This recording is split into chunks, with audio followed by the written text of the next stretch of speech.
안녕하세요. 사연을 시작하기에 앞서 구독과 좋아요 부탁드려요. 감사합니다. 사연 시작해 볼게요. 저는 초등학교 5학년 때 양부모님을 처음 만나 새로운 시작을 했어요. 양부모님은 오랫동안 아이가 생기지 않아 입양을 결정했다고 하셨죠. 처음 몇 달은 정말 행복했어요. 새 엄마는 매일 아침 제 머리를 예쁘게 묶어주셨고, 새 아빠는 학교 앞에서 저를 기다리며 환하게 웃어주셨죠. 우리 딸 학교 어땠어? 오늘은 미술 시간에 그림 그렸는데 선생님이 칭찬해 주셨어요. 우리 딸 정말 잘했네. 오늘 저녁은 우리 딸이 좋아하는 돈가스 먹으러 갈까? 그런 대화가 일상이었어요. 하지만 그 행복은 오래가지 않았습니다. 언제부터였는지 새 엄마가 절 대하는 것이 달라지기 시작했어요. 처음에는 사소한 지적이었죠. 수진아, 밥 먹을 때 소리 내지 마. 방 정리 좀 제대로 해. 점점 지적은 심해졌고 어느새 구박으로 변했어요. 양파가 싫다고 했다가 그날 저녁을 굶기도 했고 숙제를 못했다는 이유로 방에 하루 종일 갇혀 있기도 했죠. 새 아빠는 무관심했어요. 회사 일이 바쁘다며 늦게 들어오셨고 주말에는 골프장에 가셨죠. 제가 힘들다고 말해도 엄마 말 잘 들어야지라는 말뿐이었어요. 친구들의 집에 놀러 갈 때마다 가슴이 아팠어요. 민지 엄마는 항상 웃으며 우리에게 간식을 챙겨주셨고 지은이네 집에서는 지은이가 엄마와 같이 요리하는 모습을 봤죠. 저도 그런 따뜻한 시간을 꿈꿨지만 새 엄마는 제가 부엌에 들어오는 것조차 싫어하셨어요. 이리 와봐, 수진아. 쿠키 만드는 거 도와줄래? 친구 엄마의 그 말 한마디에 얼마나 마음이 떨렸는지 몰라요. 집에 돌아와 새 엄마에게 저도 쿠키 만들어 볼래요? 라고 말했다가 너 때문에 부엌이 엉망이 되겠지. 쿠키는 무슨 쿠키야? 라는 차가운 대답만 들었죠. 명절이면 더 서러웠어요. 새 엄마의 친척들이 모일 때마다 저는 구석에 앉아 있었고 종종 입양했다면서 같은 수군거림이 들려왔어요. 새 엄마는 그럴 때마다 억지 미소를 지으며 그래도 우리 딸이에요 라고 말했지만 그 말에 진심이 담겨 있지 않다는 걸 저도 알았어요.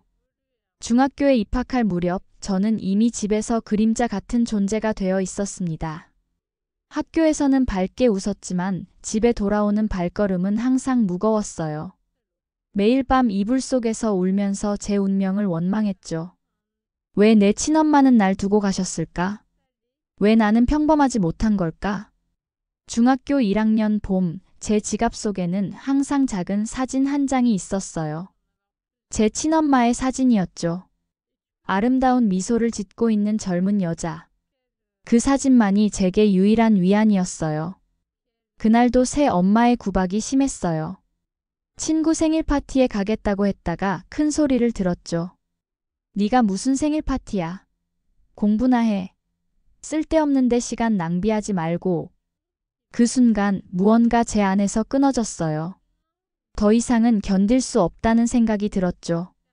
그날 밤 가방에 몇 벌의 옷과 지갑을 챙겨 집을 나왔습니다. 처음 해보는 가출이었지만 두렵지 않았어요. 그곳보다 더 나쁜 곳은 없을 거라고 생각했으니까요. 처음 며칠은 친구들 집을 전전했어요.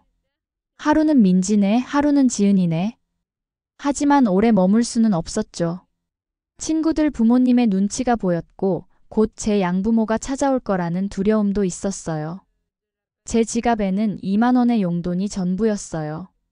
처음엔 편의점에서 삼각김밥으로 끼니를 때웠지만 사흘이 지나자 돈이 바닥나기 시작했죠. 어느 날 비가 내리는 버스 정류장 벤치에 앉아 마지막 1,000원으로 산 빵을 먹으며 울었던 기억이 나요. 그때 처음으로 제 결정이 너무 성급했던 게 아닐까 생각했어요. 하지만 다시 그 집으로 돌아간다는 건 상상조차 할 수 없었죠. 어디 가면 돈을 벌 수 있을까? 14살 제가 할 수 있는 일이 무엇이 있을까요? 패스트푸드점에서도 나이가 어리다며 거절했어요. 배는 고프고 잠은 편히 자지 못하고 일주일쯤 지났을 때 저는 완전히 지쳐 있었어요. 그리고 제게 보인 건 서울역이었어요. 생각보다 훨씬 넓고 사람도 많았어요. 그리고 노숙자들도. 처음에는 무서웠지만 저도 갈 곳이 없었기에 한 구석에 자리를 잡고 앉았어요. 배낭을 안고 앉아 있는데 몸은 피곤하고 두려웠어요. 춥고 배고픈 밤이었어요. 주변의 소리들이 더 크게 들렸고 낯선 사람들의 발걸음 소리에 계속 깜짝 놀랐죠. 그렇게 뒤척이다 언제 잠이 들었는지도 모르게 깜빡 잠이 들었나 봐요. 새벽녘 순찰 중이던 경찰관이 저를 발견했어요. 학생, 여기서 뭐 하는 거야? 집은 어디고? 무서워서 대답하지 못하고 있는데 경찰관은 제 모습을 보고 금방 눈치챈 것 같았어요. 가출했구나. 추워 보이네. 일단 경찰서로 가자. 따뜻한 차라도 마시면서 이야기하자. 경찰관의 말투는 다정했어요. 꾸중하는 대신 제 상태를 걱정해 주는 것 같았죠. 그래서 저는 별 저항 없이 경찰관을 따라갔어요. 경찰서에 도착해서 경찰관이 제 신원을 확인하려고 물었을 때 저는 엄마가 이미 돌아가셨다고 말했어요. 그리고 지갑에서 엄마 사진을 꺼내 보여드렸죠. 이게 제 엄마예요. 하지만 돌아가셨어요. 그런데 이상하게도 경찰관의 표정이 갑자기 변했어요. 사진을 유심히 보더니 저와 번갈아 쳐다보았죠. 이분이 정말 내 엄마 맞아?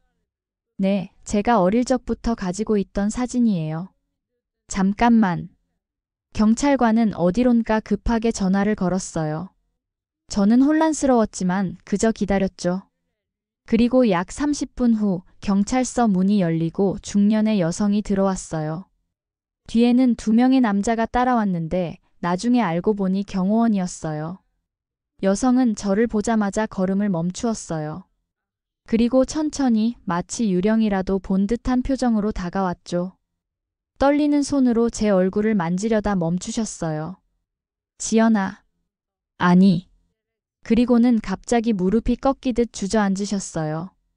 경호원들이 놀라 부축하려 했지만 그분은 손짓으로 막으셨죠. 그저 저를 바라보며 눈물을 흘리고 계셨어요. 할머니 괜찮으세요? 경찰관이 물었어요. 이렇게 담다니. 저는 당황스러워 그 자리에 얼어붙었어요. 그분은 천천히 일어나 제게 다가와 조심스럽게 2 팔을 벌렸죠. 그리고 저를 부드럽게 안아주셨어요. 그 품은 따뜻했고 왠지 모르게 익숙한 느낌이었어요. 이름이 수진이라고? 내 손녀. 드디어 찾았구나. 그분의 목소리는 떨렸지만 그 말에는 15년의 기다림이 담겨 있었어요. 저도 모르게 눈물이 흘렀습니다.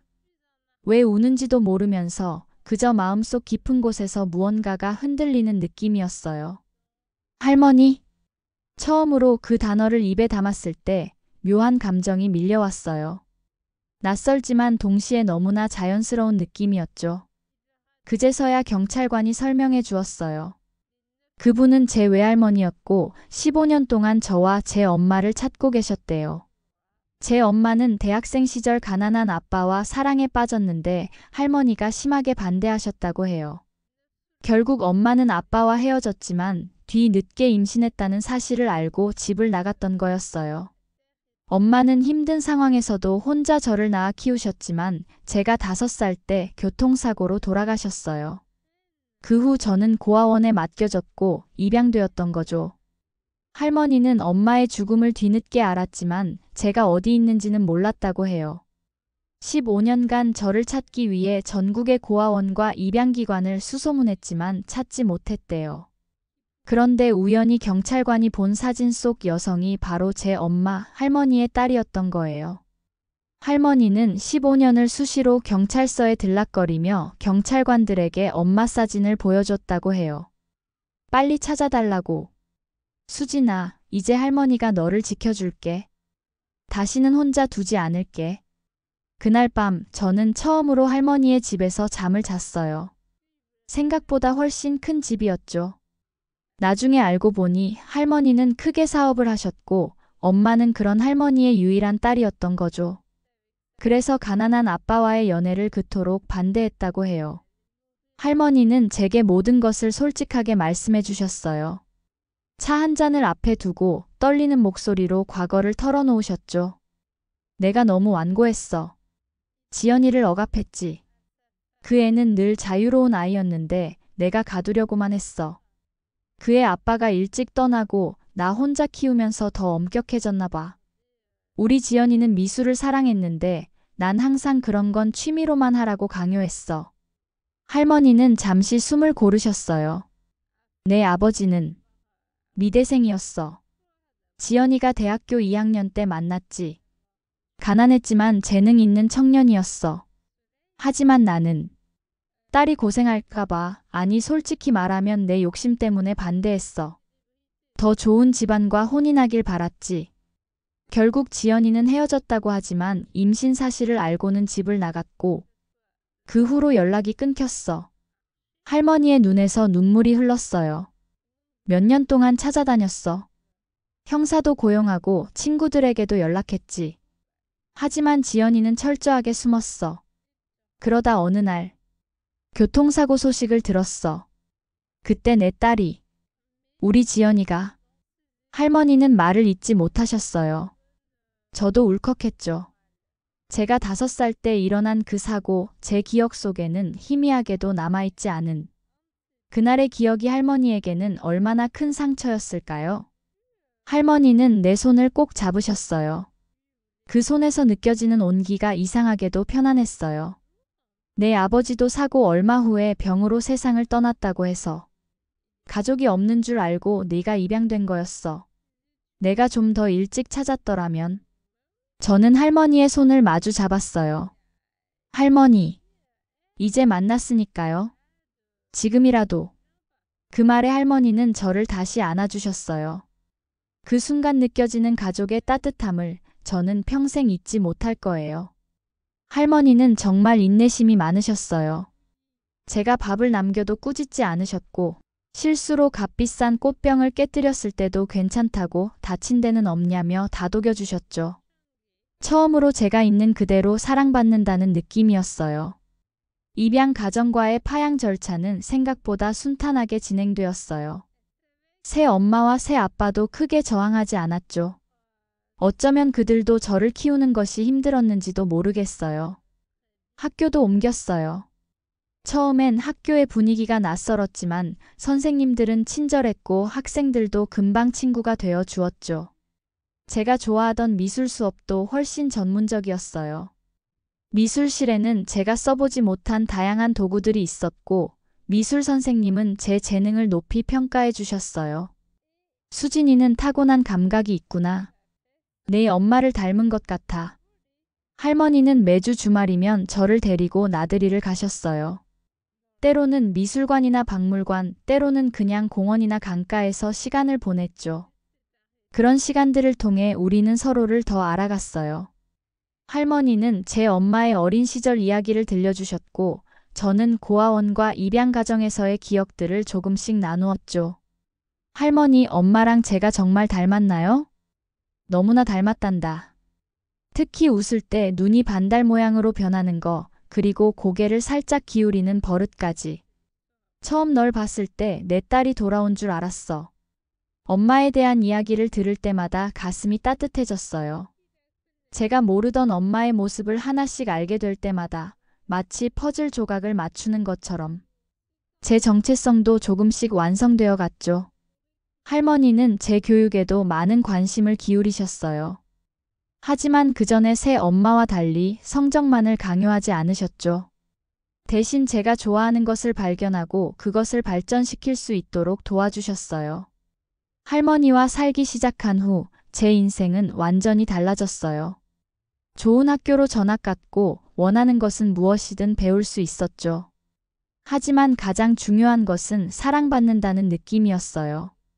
할머니는 제가 엄마를 닮았다며 항상 저를 바라보셨고 제 이야기를 경청해 주셨어요. 대학에 진학할 때도 할머니는 제 선택을 존중해 주셨어요. 저는 엄마처럼 미술을 선택했고 할머니는 기뻐하셨죠. 내 엄마도 그림을 정말 잘 그렸어. 너도 그 재능을 물려받았구나. 그렇게 시간이 흘러 저는 성인이 되었고 대학을 졸업했어요. 그리고 미술관에서 일하던 중 지금의 남편을 만났죠. 할머니는 처음부터 남편을 좋아하셨어요. 아마도 과거의 실수를 반복하지 않으려는 마음이었을 거예요. 지연이가 너무 자랑스러워할 거야. 너를 보면서 내가 못다한 사랑을 내게 주고 싶었어. 이제는 내 가정에도 그 사랑을 이어가렴. 지금 저는 임신 9개월 차예요. 곧 우리 아기를 만나게 될 거예요. 그날 서울역에서 깜빡 조는 사이 경찰에게 발견되지 않았다면 제 인생은 어땠을까요?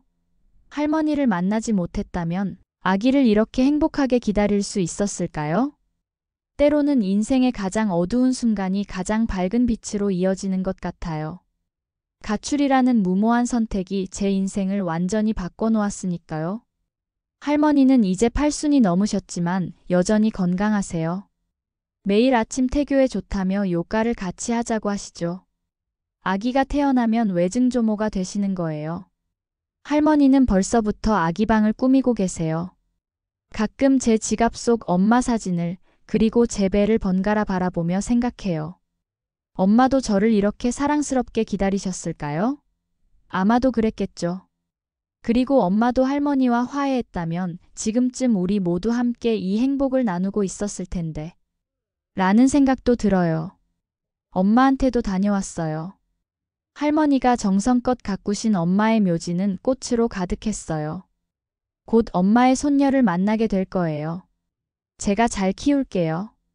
할머니와 저는 서로를 바라보며 미소 지었어요. 그곳에서 우리는 과거의 아픔을 조금은 내려놓고 새로운 시작을 다짐했어요. 하지만 후회는 없어요. 지금 이 순간이 소중하니까요. 곧 태어날 아기에게 이 이야기를 들려주고 싶어요. 엄마와 할머니의 이야기, 그리고 그 속에서 저의 이야기를. 아이를 만날 때가 다가와서 그런지 엄마가 더 생각나는 요즘이에요. 뱃속에 아기가 발로 차는 것을 느끼며 오늘도 감사한 마음으로 하루를 시작합니다. 제 긴 이야기를 끝까지 들어주셔서 감사합니다. 구독과 좋아요, 알림 설정까지 잊지 마세요.